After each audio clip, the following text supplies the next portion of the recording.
pushing it on Facebook Live, setting it up at least. I'm muting. Okay. Your sounds so good. Oh my God. It is like. What is mine?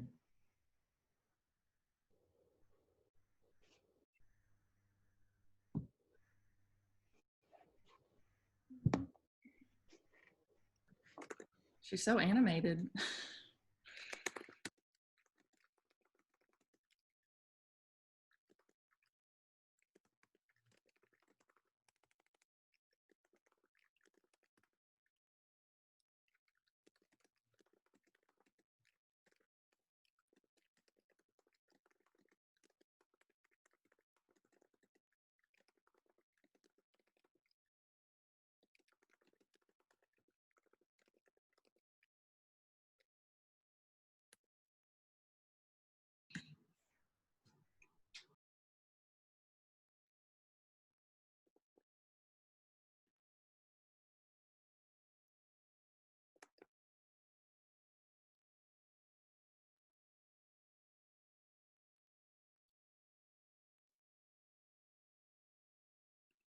Okay, it's about to go live. We'll go ahead and ask if you are not a speaker, go ahead and mute yourself.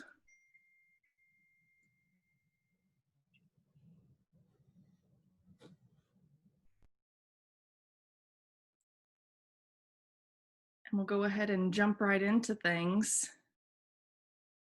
This is unusual for me because the last time we did this, we were all in person and there's usually lunch served at the beginning. And this virtual thing is a little new, but we are carrying on. Hello, everybody. Thanks for being with us today. My name is Ashley Jones.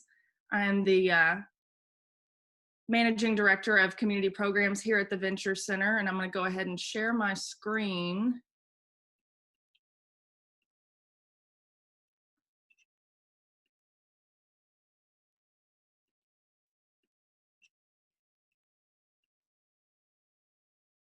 Can we see this? Awesome. We do see it? Thumbs up? Yes? Okay, perfect.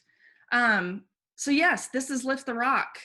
And like I said, we haven't done one of these since February, but we want to carry this on, and we're excited to have our guests with us today, John Lamb with ArKitchen and Kent Wood with ReadTheLabl. A little bit about Lift the Rock for those that may be new or joining in and haven't heard about this. This is a program that was designed to introduce you to, an economic development resource in the state, as well as local entrepreneurs that have seen some level of success in the state, to share their story and really give you an idea of what they went through and dealt with in creating their businesses. So like I said, we're excited to have John with us and Kent as well.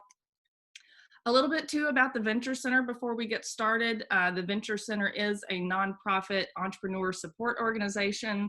And you can think of these three words as our three pillars: educate, collaborate, and accelerate. We educate folks on entrepreneurship and workforce development through programs just like this, and our workshops and fireside chats and everything that we put on throughout the year to help educate folks in this area.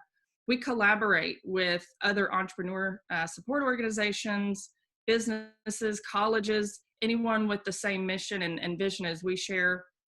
And we obviously accelerate the businesses that we work with as well. We run 2 financial technology accelerators throughout the year, as well as a pre-accelerator that's more focused on local businesses looking to grow. And we continue to do all 3 of these things virtually. So whether in person or virtual, we continue to live by these pillars and execute on these every single day. A big thanks to our sponsors. We couldn't do any of these programs without them. So a shout out to the Little Rock Regional Chamber, the Little Rock Tech Park, Entrees, Wright Lindsay Jennings, and Frost. Big thank you to them. Save the date, we do have some programs coming up. VC Chat, it's going to be a chamber panel on May 22nd. That's a Friday from noon to 1. We're going to share, have a couple of different leaders from different chambers from around the state talk about what they've seen, how they continue to move on and progress, and what they've seen among the business landscape in their area. So be sure when we get that registration up later today, you go ahead and register for that. We've also got a workshop with Shep Campbell and Ashton Woodard of CBI Central Arkansas. They're going to talk to us about what tech startups need to know about accessing funding, which might be pretty important right now as we look into the future. That's going to take place on Friday, May 29th from noon to 1. This will be a virtual event as well, so go ahead and register for that one. Have a couple of different leaders from. We are getting some feedback. If we can go ahead and mute everybody to the future. And we also have this program that we've partnered with Venture Noir on called The Big Pitch. And this is a pitch competition for entrepreneurs of color. This is going to take place on June 4th from 3 to 5 p.m. So you can learn more at thebigpitch.org. We've got a link and a redirect on our website as well. You can use there. Go ahead, if you know anybody, share this with them, have them apply, and be sure to register. This is going to be a huge event. There's $30,000 on the line here. So this is big time, and we want to have a huge turnout and lots of applications. So be sure to share this with everybody that you know. All right, I'm going to stop sharing my screen and introduce our first guest. Bear with me one second. All right, first up, we've got Chef John Lamb. Chef John Lamb is a 25-year member of the restaurant industry and gained experience in the front and back of the house in Little Rock, Arkansas, Baltimore, Maryland, Myrtle Beach, South Carolina, and Spokane, Washington. In 2017, John and his wife, Tori, conceptualized and brought forth ArKitchen, a rentable shared kitchen model that has helped more than 50 businesses to obtain either retail or wholesale food permits, start production, and to find their way in the Central Arkansas market. So please welcome John Lamb.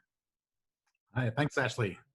Thanks everybody for showing up and learning a little bit about my business, and I can't wait to hear about your businesses as well.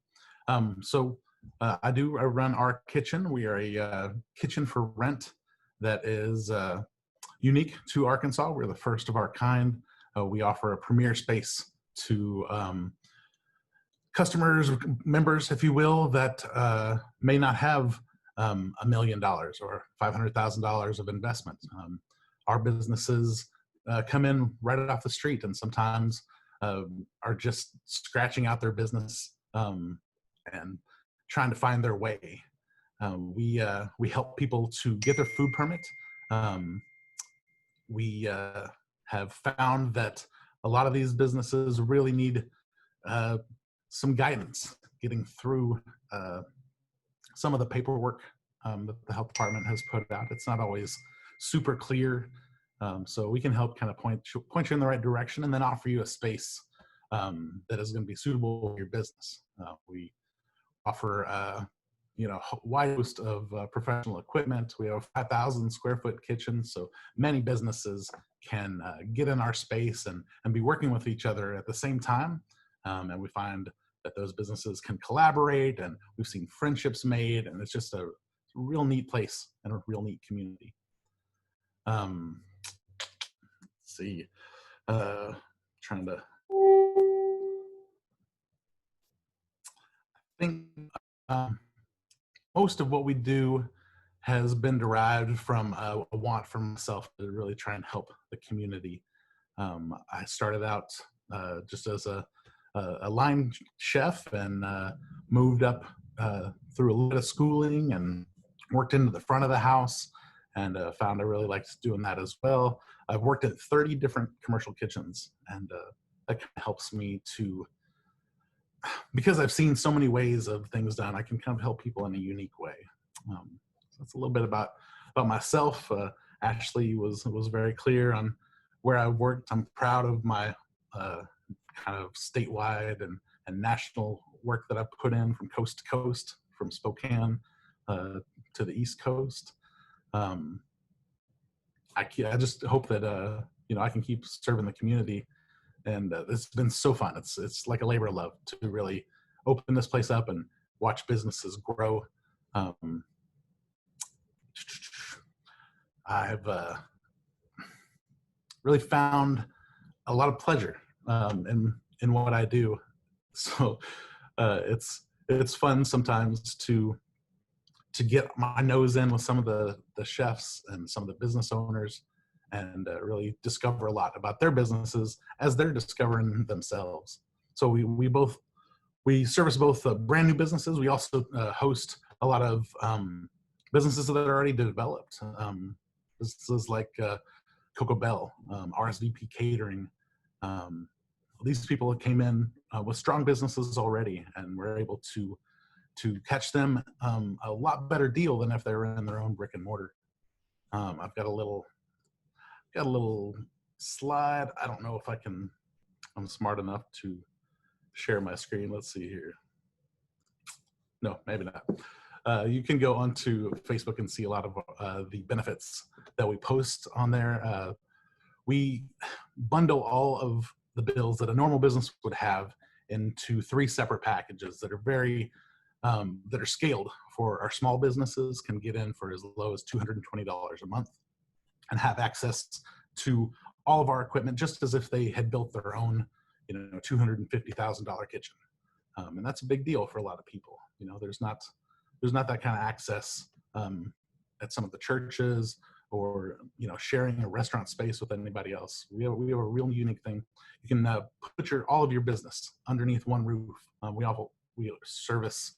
We offer storage space, I should say, to help do that, to help get everybody under that roof. We have dry storage spaces available, and refrigerated space. You can bring in your own refrigeration and be able to have everything you need without having to haul things in and out all the time. We haven't seen a whole lot of change, honestly, with the COVID stuff that's been going on. Our businesses have been able to adapt very quickly. Very proud of that. A lot of our caterers have shifted over from big events to family style meals. Of course, our meal preppers that are in there right now, they're already doing great because people want their meals at home. So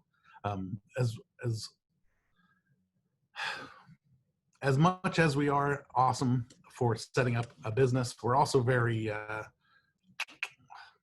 maneuverable. So you can change that business and adapt to the situation that's going on and be able to continue your work.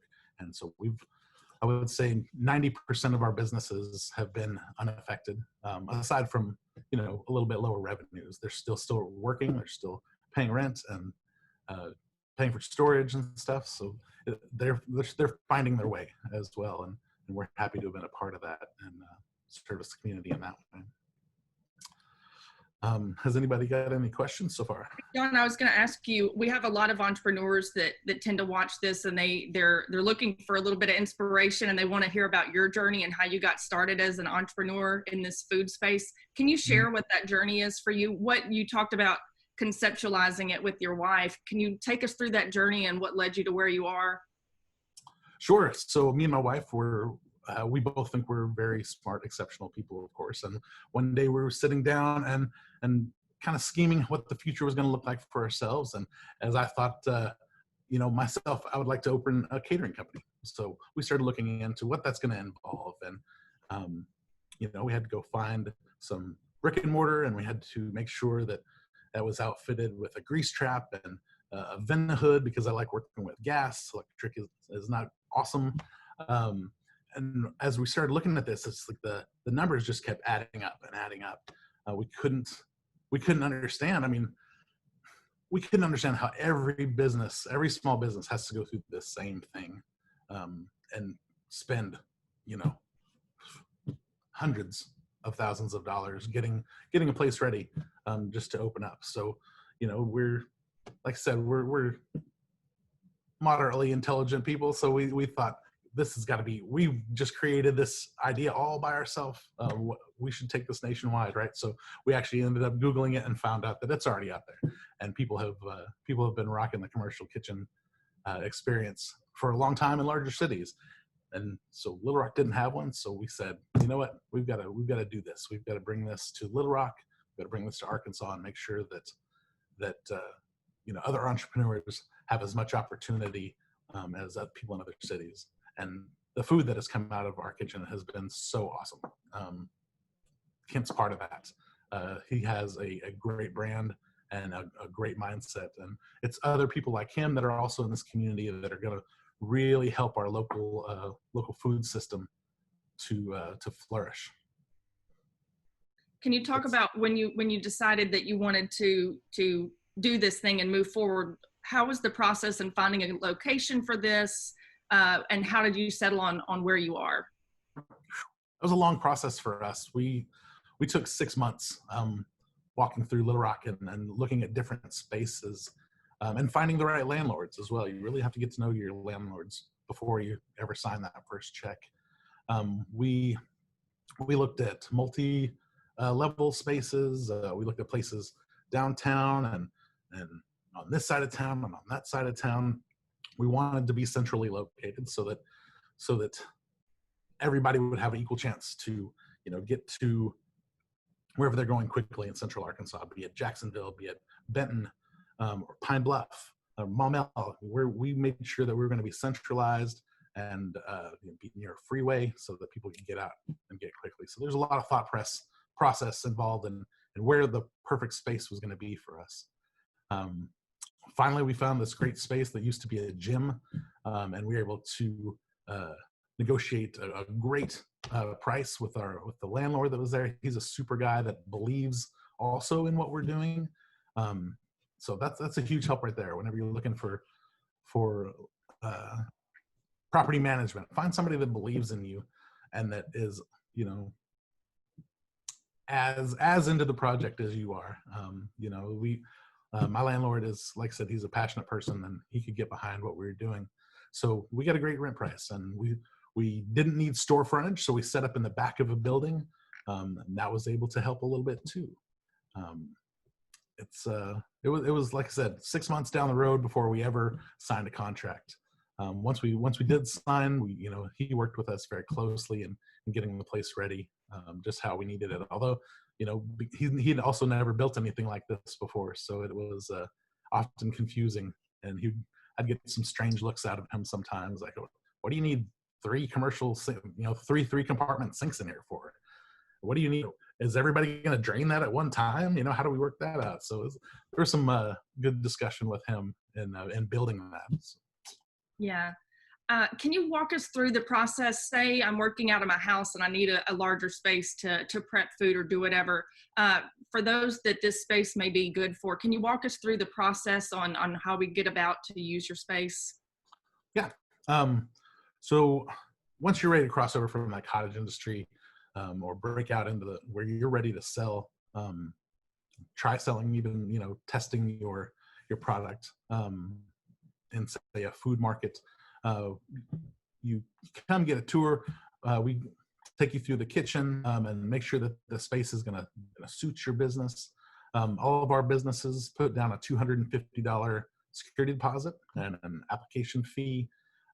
We require all of our businesses to have liability insurance and a Serve Safe Food Managers certificate, so that we have the best businesses in town, and we know that if something goes wrong, they're not gonna fall behind because of some insurance thing or something. Because we're in a shared space, we need everybody to take that the food managers course, so that we can maintain a very clean facility, which we do. As you can see behind me, it's pristine. Even now, chock full we have 20 plus businesses in our kitchen right now. It's still very sanitary. It's still very clean, and looks like the day we opened it. From there on, we will help you to get those documents in order for your food permit application.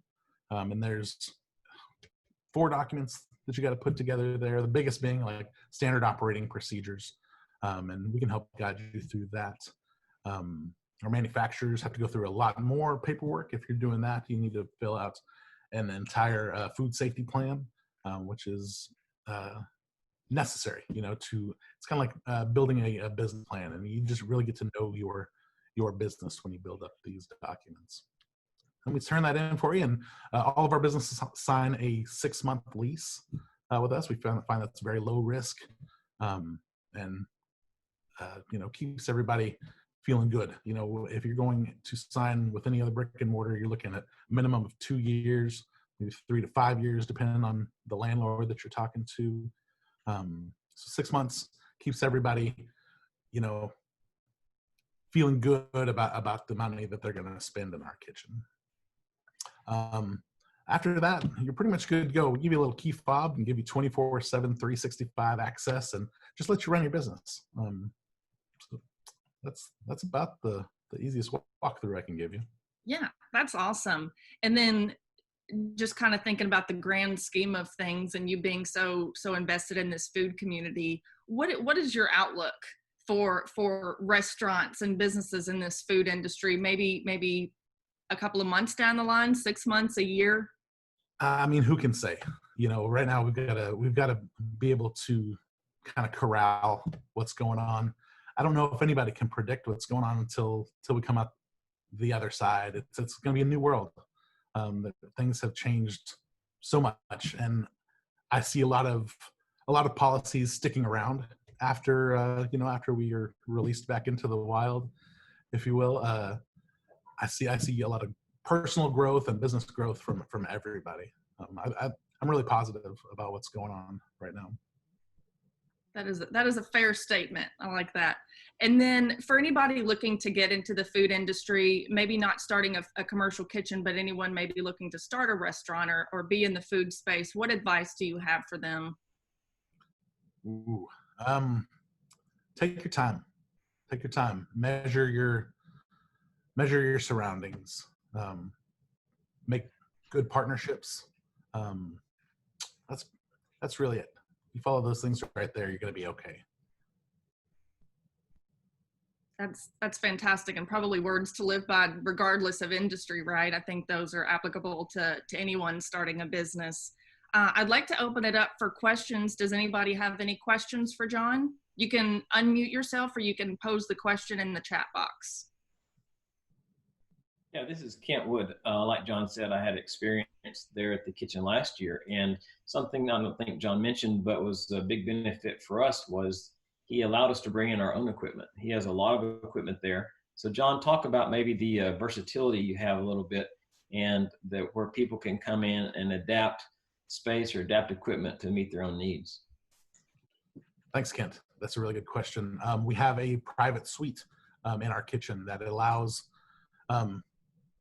Kent and Coco Bell so far, Tea-Berry Kombucha, started in this space, and they all had unique equipment that we didn't have in our kitchen. Kent needed a steam-jacketed kettle and was able to find one and bring it in, and that's what he needs. He makes sauce. Tea-Berry Kombucha had 4 or 5 different kettles that they were brewing kombucha in. So we were able to give that space to him. And of course, Coco Bell, she has a chocolate temperer, and she has a lot of different stuff that is special and specific to their business. So yes, we're able to provide space to kind of a blank palette for you to start your business. Kent is right. We can also put your equipment outside in the main kitchen. We can provide you a space so that any business can come in, whether you're just a caterer or whether you're a meal prepper. Any specific business can get in, and we'll get you a space set up where you can work and do your job and provide the community with great food. I have a question. Sam. If I am one of your renters and I want to do like some kind of a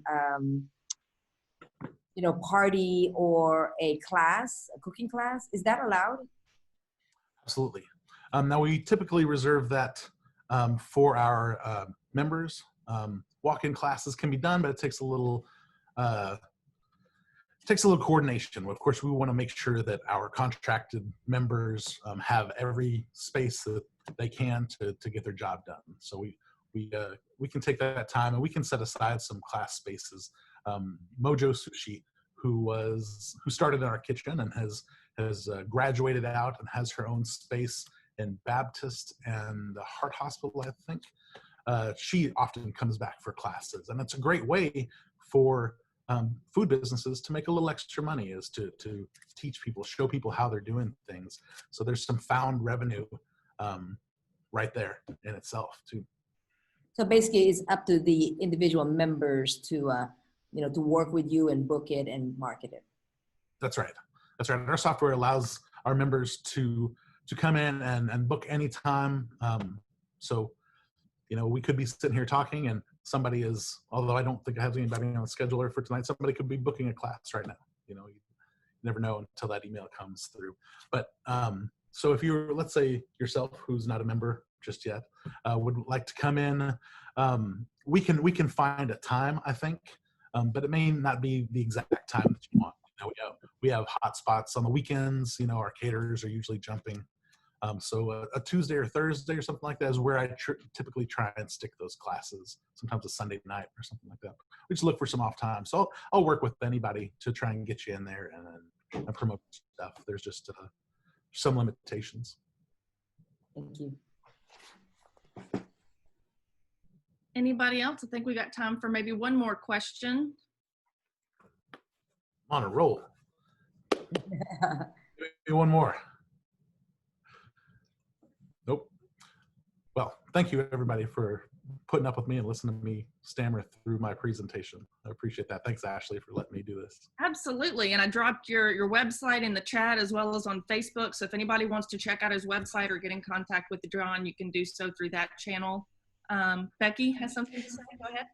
Yes, I'm sorry. Can I actually ask a question of John? We've got several people joining us on Facebook, and some of them just kind of logged on. Mine is sort of COVID related, and if you already covered this, then sorry to repeat anything. But how are you? Your business model is so interesting. How are you managing? How are you managing the current crisis and with all of your vendors? What's that like for them? What's that like for you? It's fairly natural for food businesses, I think, to Need anything? constantly but how do washing their hands. Okay, you want to remain sanitary. We maintain a pretty sanitary place anyway. All of our businesses have sanitizers sitting underneath their table so that they can clean up as they're going. So we're not cross-contaminating anything food-wise. Additionally, I have hired a business to come in and do some sanitation twice a week, a little extra stuff, so that we're making sure that, like I said, we're a pristine kitchen, and that everybody that buys food from the companies working within our kitchen know it's coming from the best place possible. Yeah, and I think that's very important. I'm glad you said that. But beyond that, what's it like just from a traffic and economic standpoint? How are your clients weathering this, aside from implementing extra cleaning measures and pivoting to do delivery and that kind of thing? Sure. Like I said, there's a few people that have been affected. A few people that have asked me, can we pause our rent? And I'm happy to do that for any of our businesses. And we've taken care of a few. Some of the businesses are like, no, just keep going. We got this. I expected to see a little bit of slowdown through this, but somehow, some way, people have found that the food business is a great side hustle, or that we were going to do this anyways. I have been, I'm still in a growth period. I've signed 3 new businesses since we've been in lockdown. And I have, 3 that are probably going to be permitted within the next 3 or 4 weeks as well. People just keep coming in. So being food businesses, you can still work. You can make food for the people. That's essential. So this is, the economics is a little on both sides. It just depends on what you're setting up to do, I guess. But nothing but positivity so far. That is good to hear. We love hearing that. I have a question. Oh, we have a question. One more. I'm sorry. This is the last one. For Mr. John, how are you? Real good. The question, I wanted you to elaborate a little bit on that time and going back to all those different things that you said people need in order to come in. Can you kind of elaborate on maybe what's the time frame? Is it a matter of how fast a person that's coming in get their documents done? Or is it just a matter of well, we can only do this and this and that certain time? How does that work? That's a really good question. Every business is a little different, and it can take anywhere from $500 to $1,000 to get going in our kitchen, which is a great number. But some people don't have that money right away, and they need a little time to build it up. So what we do at our kitchen is let the businesses decide how fast they want to get that paperwork done, get their insurance. We have pushed some people through in 4 days. We pushed a retail business through in 4 days and got him papered. That was amazing. That's as fast as I've ever seen it happen. Often, if you have the money and you're good at getting your documentation ready, I would say 2 weeks, is a good time from whenever you drop off that application to the ADH until they call you back and you're ready to sign for your food permit. Some businesses, like I said, don't always have that money right away. So we've worked with businesses that, take months. One business I've been working with since we opened, and we're still kind of waiting for them to work through those standard operating procedures. But it's up to the business to really see how fast they want to move, and we don't have any pressure or anything like that. We go at the speed of the business. So it can go either way, but I would say on average 2 weeks to a month, and you've got your permit and you're ready to rock. Good deal. Thank you for that question, Amber. That was really good. That timeline is important, and glad to hear that, it just depends, right? Everything's variable. Again, thank you so much, John, for being with us. If anybody else has follow-up questions, be sure to pose them in the chat. But up next, we do have Kent Wood. I'll give him a brief introduction and then let him take it away. Before founding ReadTheLabl, Kent was an ATP certified coach to professional tennis players, owned an enduro mountain biking race production and timing company, and was a consultant to the DoD in project management for technical documentation on strategic satellite communication systems. Wow, that is a mouthful. Kent's interest in nutrition began when he was a college tennis player and later a professional ballet dancer. As an ATP coach and later a parent, he became increasingly familiar with the difficulty in preparing or buying truly nutritious foods for his athletes as well as his family. Seeing the obvious problem in the food industry, Kent set out to solve the problem by innovating the way foods are produced, packaged, and included quality ingredients never seen in packaged, ready-to-use foods. Kent's vision for ReadTheLabl is to bring the company to the forefront of the nutritious food industry, providing innovative cutting-edge technology services and education to help all of us be healthier. Please welcome Kent Wood. Hey everybody, I'm Kent Wood, founder and CEO of ReadTheLabl. Ashley did a great job, so do you guys have any questions? She covered pretty much everything that's really important, maybe. No, I kind of wanted to start out saying, what is ReadTheLabl? A lot of people may not be familiar with it, and so what I do is I have here's our first product in a pouch, our ReadTheLabl sauce. So we are a food manufacturing company, and like Ashley mentioned in my bio that. I wasn't a food person like John. I didn't have a food background, but I had a nutrition awareness background, some various types of business backgrounds. And I think overall, I was just a problem solver, innately, without realizing that I look at a situation and I try to find a way to make it better, how to come up with a solution. And a lot of times business people ask me, well, what does it take to be an entrepreneur? I want to start a business. I want to be an entrepreneur. And my first question to them is how do you think about things? When you see something that doesn't work well, do you look at it and say, how can I make this better? If your mindset isn't that, then maybe entrepreneurship may not be the best route, because I never intended to be an entrepreneur. But I'm very excited that I went down this route because I think that I had a unique ability to problem solve. So ReadTheLabl, started out last year. We launched last March 2019, and as John said, we were in his kitchen. John provided us our own space there to bring in a large jacketed kettle, to bring in specifically designed pump machines and sealing machines to get started. So we started there in John's facility, which was fantastic, and we plan to continue there throughout this year to manufacture there here in Central Arkansas business. And we hope to come out with new products here by the end of this year. So be looking for new products from us. The big question really is, a lot of people say, why are you doing this? Because the natural foods industry, there's so many products out there, and there's so many large food manufacturers, and also the success rate of a new food company nationwide has a over 90% failure rate.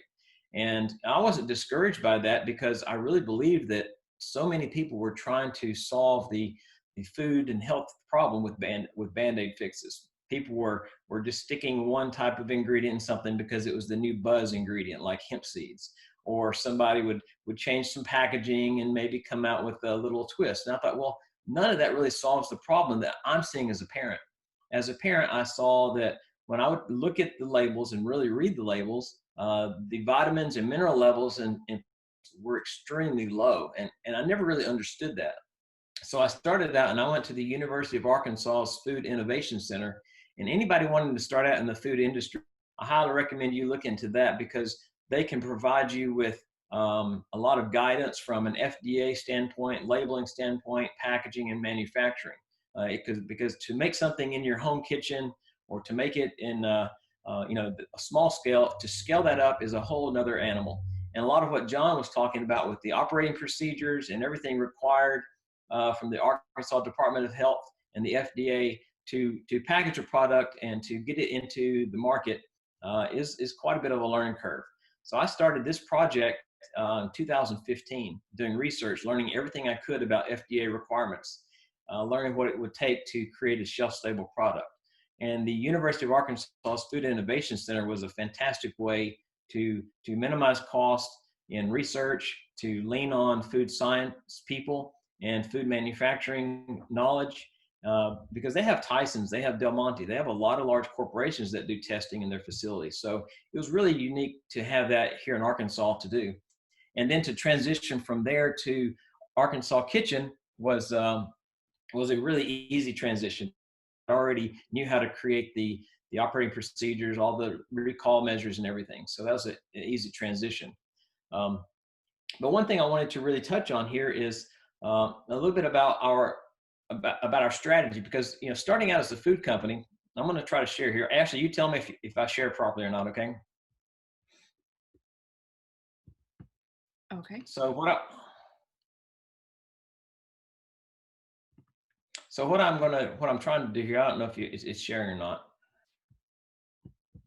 I was just going to go. Okay, that's fine.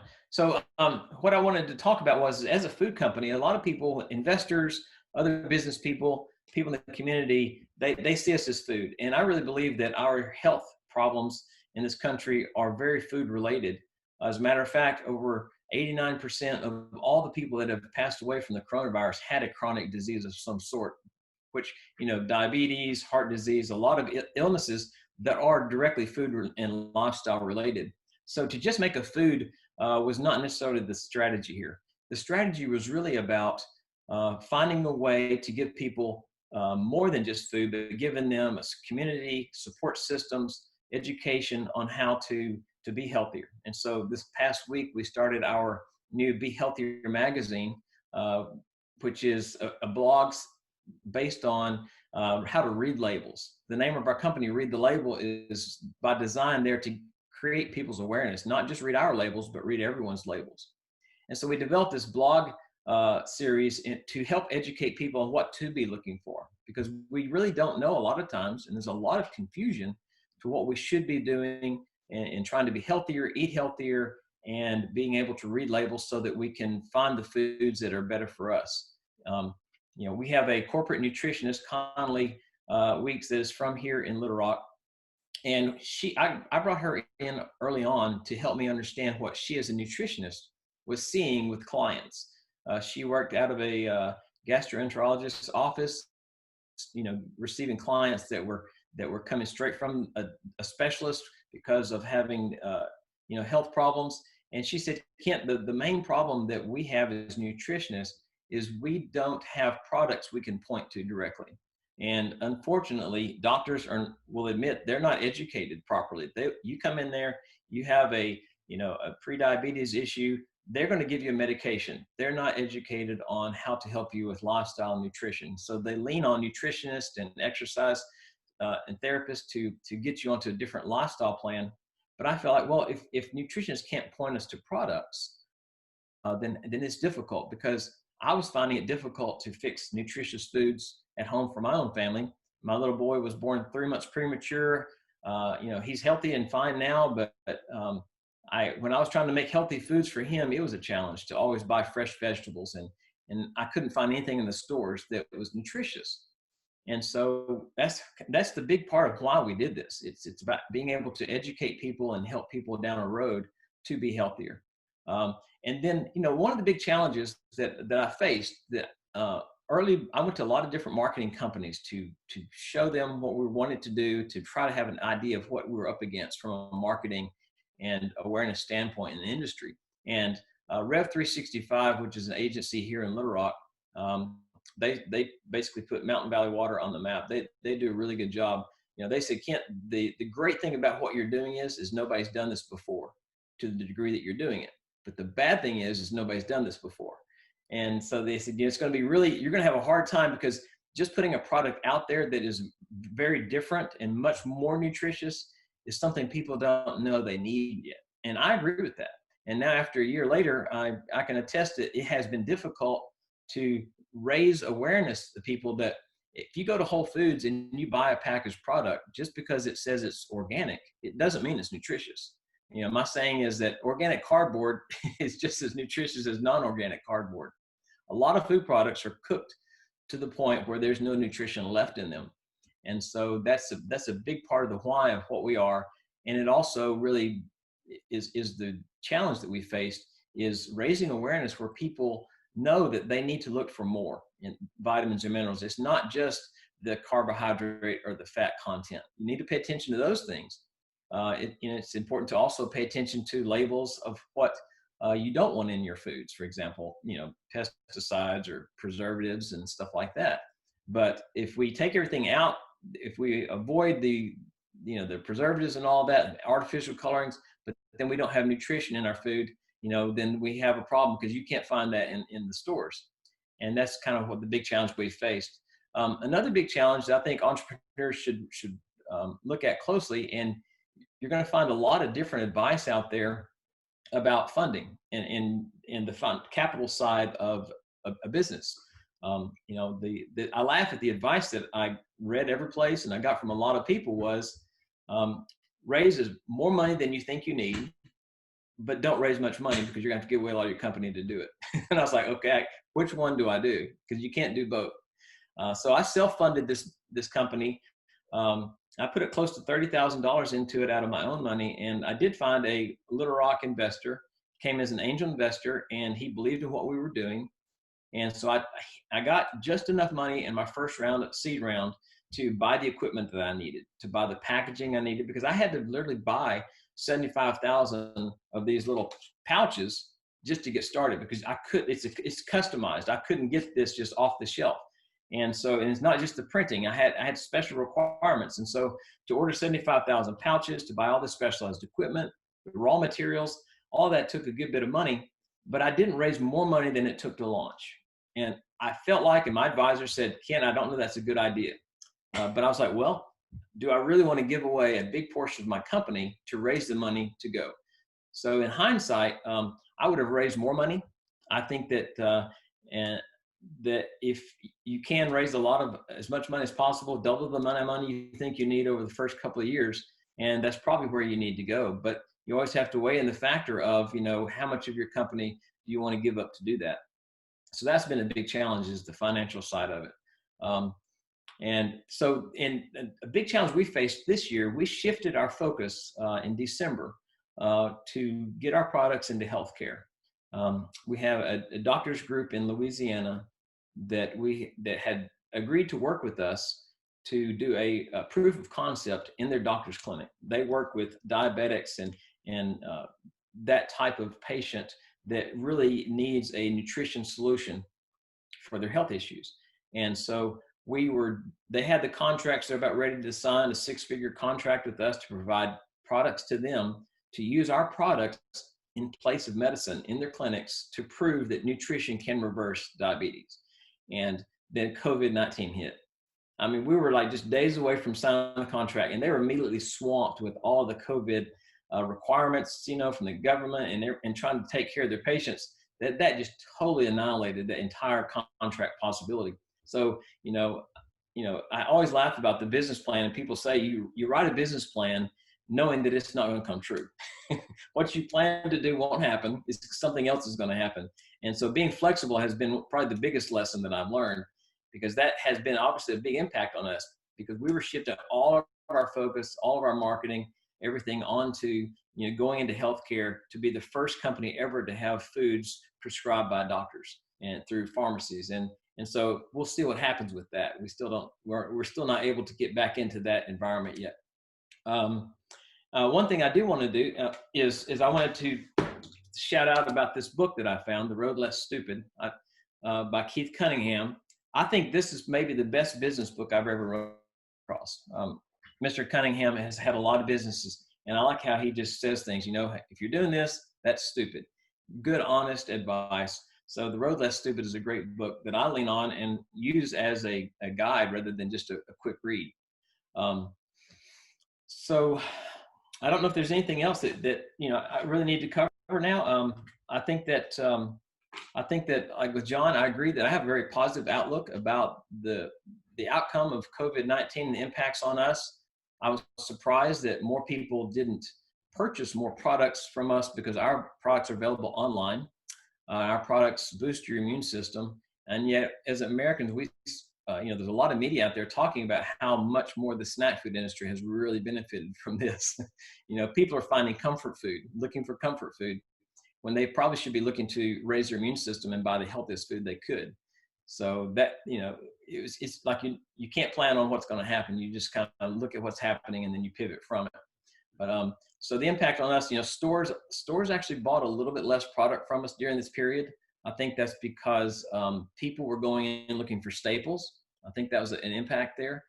Staple foods more so than specialty type foods. And also, you know, we did see, you know, a little bit of increase online sales, but not nearly as much as we thought. So that's kind of the impacts we've had. So I'll just kind of open it up to you guys to ask any questions. Yeah, I do have a few. Why sauces? Can you speak to why you went that route versus maybe some other food options? Yes, I felt like, you know, there's the 22 immutable laws of marketing. Law number 2 is category. It says if you cannot be number 1 in a category, create a new category. Well, sauce is not a new category, but there's not a nutritious sauce on the planet. And there were so many ways, smoothies, powders, so many little ways people were band-aiding, trying to eat healthier. And I thought, well, I want to make meals more nutritious at home. When I come in from what coaching or whatever, and I want a nutritious meal for my son, and I open a jar of pasta sauce because he's begging for pasta and meatballs, and I look at the nutrition, it has 0% of vitamin D, 2% of vitamin C, 0% of vitamin A, and 0% of vitamin E. I'm thinking, what am I feeding him? I'm feeding him nothing. I'm not giving him any nutrition.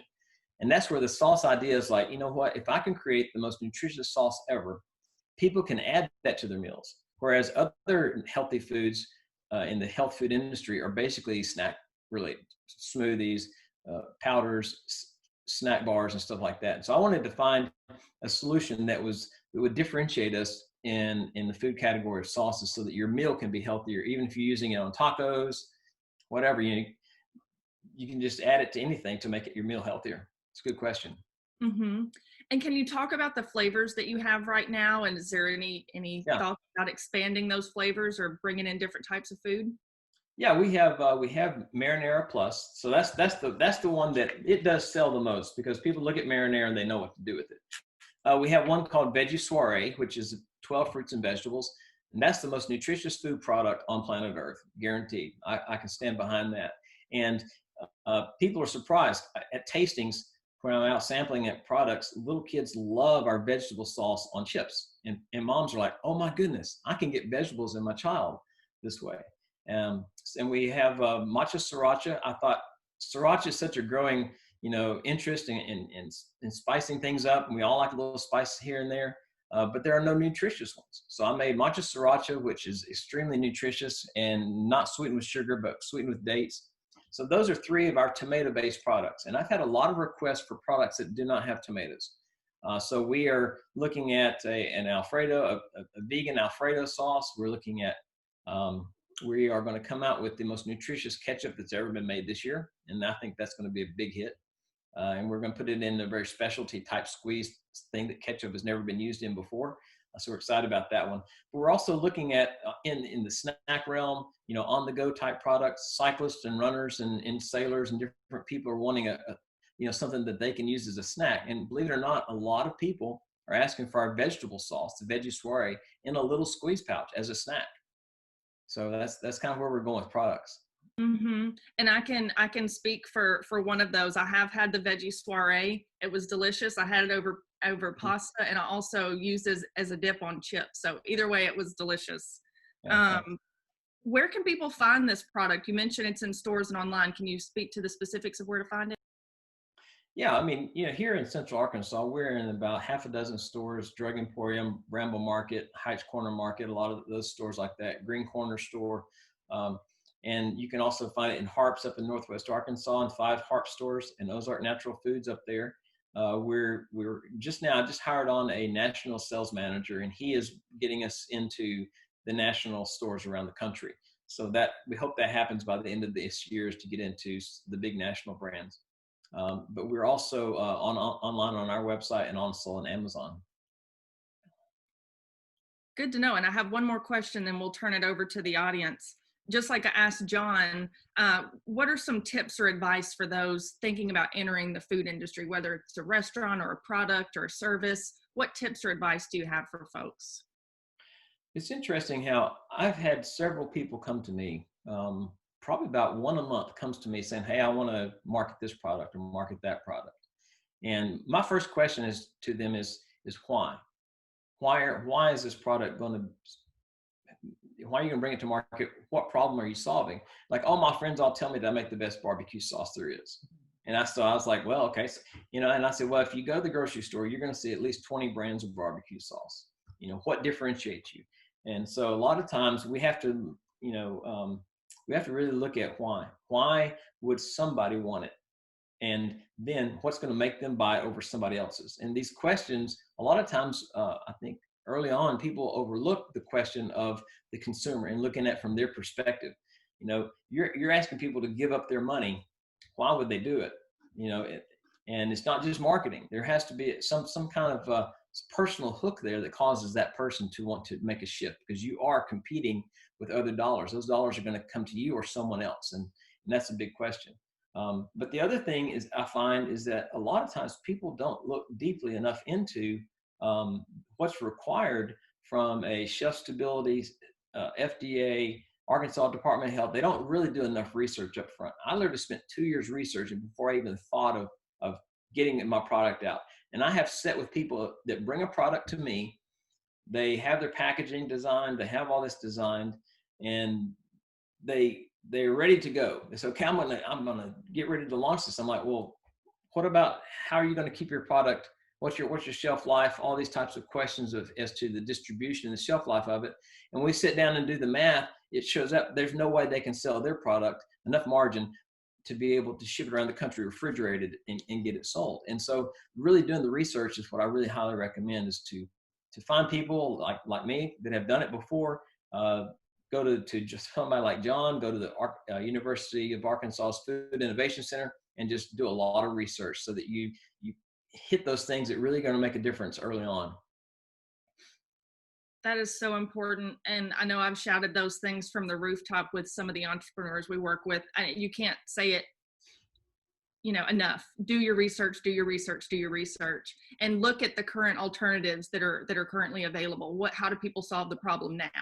And if you don't have a unique value proposition on why they would choose yours over theirs, you need to go back to the drawing board and do some more research. That's so important. And I'm so glad you touched on those things. Now I'm gonna be quiet and turn it over to our audience and participants. Does anybody have a question? I have a question. Ken, would you talk about your packaging? Is it recyclable?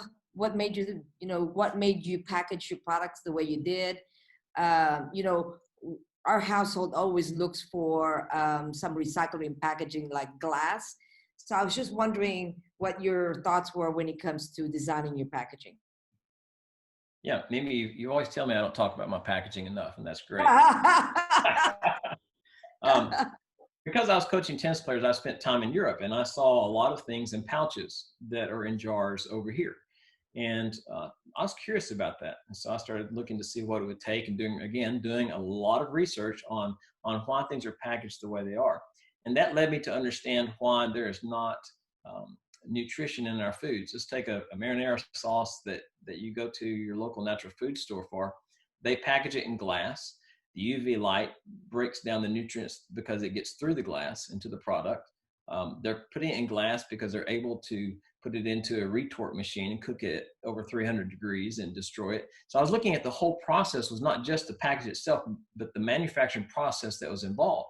And so I knew I had to find a new manufacturing process and a packaging that would allow me to preserve nutrients in foods, cook them at lower temperatures, shorter periods of time, and hermetically seal them without having UV light break down the product. So I found pouches that already had a UV light barrier built into them, but problem is they didn't have the quality of materials that I wanted, because most plastic, even every baby food in the industry that I found that's in a pouch has they leach polymers, they leach plastic into the baby food. And food manufacturers, they're doing that because they can.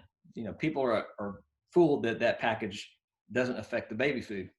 I demanded that the only polymer that exists that can go into a package is cast polypropylene that doesn't leach polymers. And so I demanded that our packaging have that, because I wanted to make sure that, number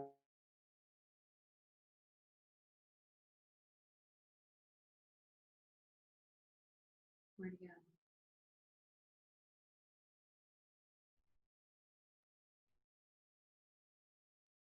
it was difficult to do. But the other thing is that these pouches are recyclable. They are not recyclable as a plastic alone. Your recycling facility will decide if they are or not recyclable in your area, because some areas can't handle them. It's because it has an aluminum lining built in between the other layers. They can't separate it out as a regular plastic, but you can recycle these. People can reuse them, and we're looking for even more recyclable materials in the future. That's a good question. Thank you. Yeah. Anybody else? We did have a question. This could go for both John and Kent. Kent, you mentioned a book, John or Kent. Any other books that you would recommend for entrepreneurs starting out? John, do you want to answer that? I have a few. I don't read, man. no, Kent, this one's all on you, man. I don't have, I didn't follow a book outline or anything. Okay. I think Simon Sinek, his book, Start With Why, is a critical book, because it really talks about start with why. And that book is about, we're looking at it from the consumer's perspective, because, companies like Apple, for example, they didn't go out there and say we had the fastest computers there are. They said, they reached out to people and reached people where the people wanted things. They made people feel like they had to be a part of it. And rather than just telling people this is what we have, they said this is why you need it. And so that book is really valuable. I would highly recommend that one. And The Hard Thing About Hard Things, Horowitz. That's a great book, because it's really guided at leadership. The Hard Thing About Hard Things. And those are probably my top 3 favorites.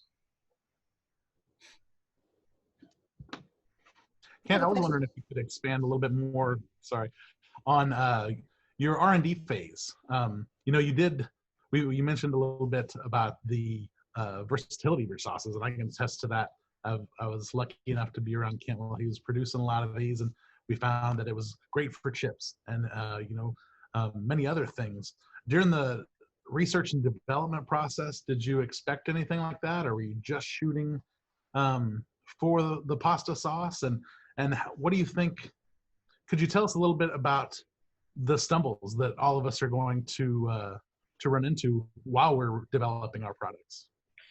Yeah, no, I developed the first sauce, the veggie soiree, as simply, I'm going to find a way to make something taste good that has a broad spectrum of nutrients. So that was purely a research from my family's perspective to get nutrition to my son.